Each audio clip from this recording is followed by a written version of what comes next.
Timeline 998. The Fourth Great Ninja War. The desert plains of the Land of Lightning. The atmosphere isn't charged with hope. It's choking on dust and dried blood. Madara Uchiha stands atop a sandstone pillar, looking down at the allied shinobi forces like a scientist observing a colony of ants. He has just finished warming up. The five Kage are broken, gasping for air in the dirt. This is the moment in history where despair usually sets in, where the meteor falls, and the world learns the true definition of power. But the sky doesn't crack open to reveal a falling rock. It rips open like wet fabric. The air pressure drops instantly. A black, viscous rift tears through the clouds, bleeding crimson static into the atmosphere. It's not chakra. It doesn't feel like nature energy. It tastes like iron and rot. From this tear, a figure drops. No grand entrance, no explosion. Just a heavy, wet thud on the desert floor, kicking up a small cloud of sand. A man in loose kimonos, pink hair, 4 eyes, and tattoos that look like prisoner markings. Ryomen Sukuna. The king of curses has bypassed the dimensional barrier. He stands up, cracks his neck, and inhales the dry air of the elemental nations. He looks at the thousands of terrified ninja, then up at Madara. Sukuna smiles. It's a smile that promises genocide. He raises one finger. Let's freeze the frame. We need to understand the mathematics of this slaughter before the bodies hit the floor. We are looking at a collision of 2 incompatible laws of physics. On the high ground, we have Madara Uchiha. His power source is chakra, a biological combination of physical and spiritual energy. It flows through a vascular system. It follows rules. It requires hand signs or mental weaving.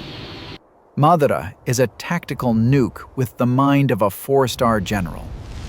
He has the Sharingan, kinetic vision that predicts movement, and the Rinnegan, control over gravity and souls. On the low ground, Ryomen Sukuna. His fuel is cursed energy, negative emotion refined into electricity. It is volatile, destructive, and strictly offensive. Sukuna doesn't weave signs for a fireball. He wills destruction into existence. His technique, dismantle and cleave, is not a physical blade. It is a coordinate-based attack. It targets space itself. The disparity here is information. Madara's eyes can see chakra colors, flow, and nature, but cursed energy contains no chakra. To the Sharingan, Sukuna is a biological void. Madara cannot predict what he cannot see. This is the quote zero problem. Madara is fighting a ghost with the stopping power of a freight train. The anomaly opens fire. Battle Phase 1. Shock and Awe. Sukuna doesn't introduce himself. He twitches his index finger. Instantaneously, the front line of the 4th Division, 300 armored shinobi, falls apart. They don't die from a fireball. They slide apart in sections. Torsos separate from hips. Heads slide off necks. The cuts are surgically clean. There is a half-second of silence before the blood pressure catches up, spraying the desert red. The Allied forces panic. They've seen wind sides before, but this is invisible. There is no wind buildup, no casting time. Just death. Madara narrows his eyes. He leaps from the pillar, landing amidst the carnage. He expects a challenge. He rushes Sukuna with a standard taijutsu engage, a test of speed. Sukuna catches Madara's fist. The shockwave shatters the ground beneath them for 50 yards. Sukuna laughs, a guttural sound, and delivers a point-blank dismantle to Madara's chest. The Uchiha's legendary red armor, forged in decades of war, splits like paper. Ribs crack. Madara is flung backward, skipping across the sand like a stone on water. For the first time since his resurrection, Madara Uchiha looks down and sees his own blood. The reanimation jutsu kicks in, paper debris swirling to patch the wound, but the psychological damage is done. This stranger didn't use a jutsu. He just looked at him, and the armor failed. Sukuna doesn't let up. He dashes forward, moving with a burst of speed that shatters the sound barrier. He treats the battlefield like a kitchen. A lattice of invisible slashes envelops Madara. The Uchiha activates the Susanoo ribcage, the absolute defense. But Sukuna's cleave adjusts to durability and cursed energy reinforcement. The invisible knives grind against the spectral blue ribs. Sparks fly like a welding torch. The Susanoo cracks. It screams under the pressure. Madara is forced to escalate immediately. He can't tank this. He has to dodge. Battle Phase 2. The enemy adapts. Madara Uchiha is not an arrogant fool. He is a combat genius. He realizes his eyes are lying to him. He deactivates the reliance on predicting chakra flow and switches to pure environmental awareness. He watches the dust. He watches the air displacement. He realizes the attacks are invisible projectiles. Madara smiles. The game has started. Limbo, border jail. Madara projects a shadow of himself into an invisible dimension. Sukuna rushes in for a decapitation strike, but suddenly his head snaps back. Invisible impact. Sukuna is launched into a rock formation, coughing up blood. He wipes his chin, confused. He can't see the Limbo clone. Now the tables have turned. Both fighters are being hit by invisible forces. Sukuna regenerates using reverse cursed technique, the steam hissing off his skin, but his cursed energy reserves are dipping. Healing is expensive. Madara presses the advantage. He weaves signs. A wall of fire, a literal tsunami of heat, rolls across the desert. It turns the sand into glass.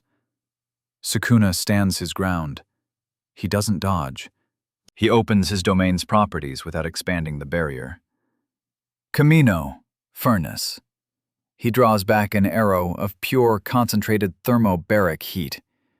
The fire arrow clashes with the majestic destroyer flame. The collision sucks the oxygen out of the air for a mile. The explosion looks like a tactical nuclear detonation. The shockwave vaporizes the remaining fodder ninja. It's just the two of them now.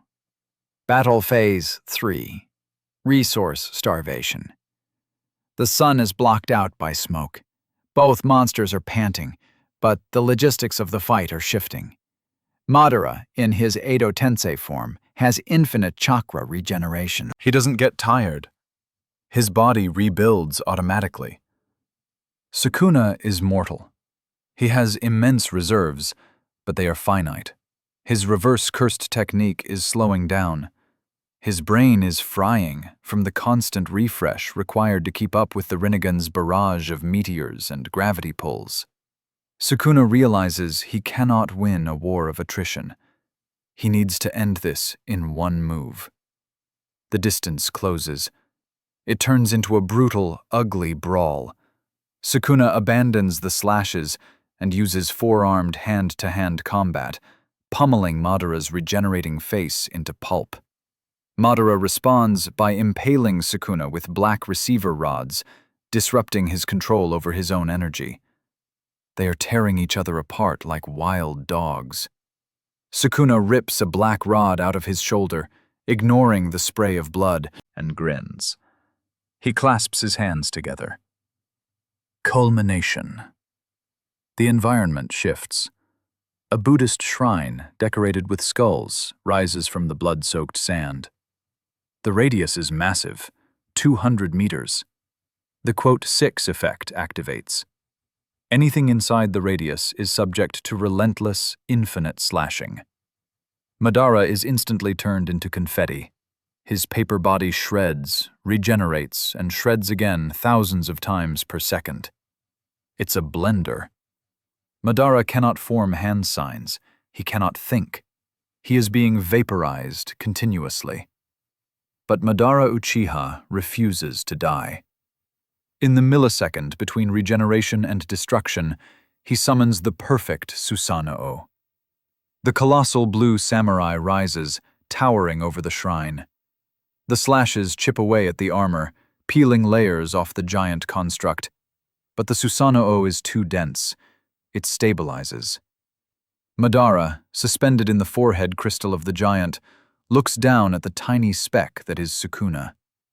The debris of the battlefield, the rocks, the dead bodies, the shrine itself, begins to float.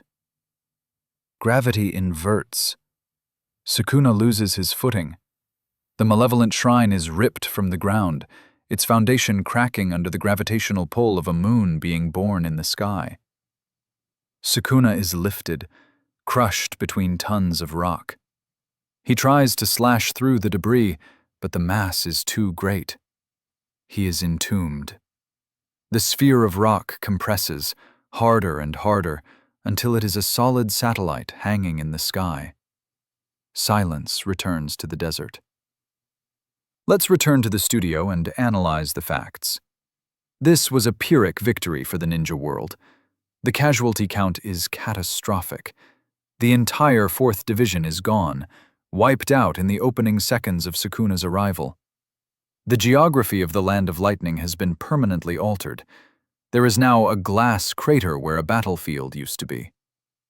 Madara Uchiha won, but the cost was his worldview. The key factor wasn't power, it was physiology. The Edo Tensei, immortality, and infinite stamina allowed Madara to outlast the burst damage of Sukuna's domain. If Madara had been alive, in a mortal body, Malevolent Shrine would have turned him into a paste within 3 seconds. The long-term timeline is dark. Madara, having faced a creature from another dimension that nearly killed him, abandons the Eye of the Moon plan. He decides that an illusion is not enough to protect the world. He needs weapons. He conquers the nations not to put them to sleep, but to militarize them.